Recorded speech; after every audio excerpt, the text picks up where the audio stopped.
Hello! അങ്ങനെ മൗനരാഗം പുതിയ പ്രൊമോയില് രാഹുലിനെ കാണുകയാണ് നമ്മുടെ കിരൺ. അങ്ങനെ രാഹുലിനെ അവിടെ ചുറ്റിനും കൊറേയിട്ട് നാട്ടിലൂടെയിട്ട് ഓടിക്കുന്നുണ്ടേ. അപ്പൊ രാഹുലാണെങ്കിൽ ജീവന് കൊണ്ട് ഓടുവാ.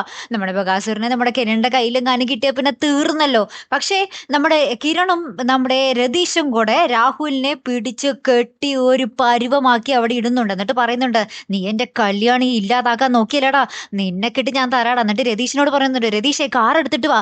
നമുക്കിവനെ നമ്മുടെ സ്ഥലത്തേക്ക് കൊണ്ടുപോകാം എന്നും പറഞ്ഞിട്ട് രതീഷിനോട് കാർ എടുക്കാൻ പറയുന്നുണ്ട്. എന്നിട്ട് പോകും വഴി വേലുവിനെയും വിളിക്കാം എന്ന് പറയുകയാണേ.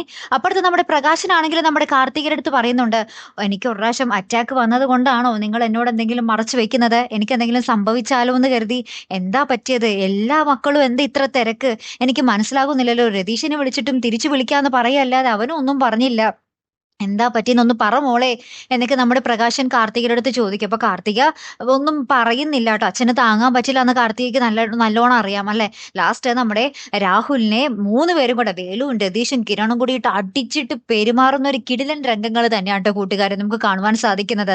നമ്മുടെ ഗംഗപ്രസാദിനെ കൊന്നു കുഴിച്ചു മൂടിയ പോലെ രാഹുലിനെയും കൊന്നു കുഴിച്ചു മൂടണം. അതല്ലേ നിങ്ങൾക്ക് വേണ്ടത്? ഒന്ന് കമന്റ് ചെയ്യണേ. അങ്ങനെ തന്നെയാണോ വേണ്ടത്? അല്ലെങ്കിൽ രാഹുലിനെ എന്ത് ചെയ്യണം? അതാണ് വേണ്ടത്. എന്ത് ചെയ്യണമെന്ന് നിങ്ങൾ കമന്റ് ചെയ്താൽ മതി. എന്തായാലും നോക്കാട്ടോ. അപ്പൊ അടുത്തൊരു വീഡിയോയുമായി വരുന്നത് വരയ്ക്കും ഗുഡ് ബൈ.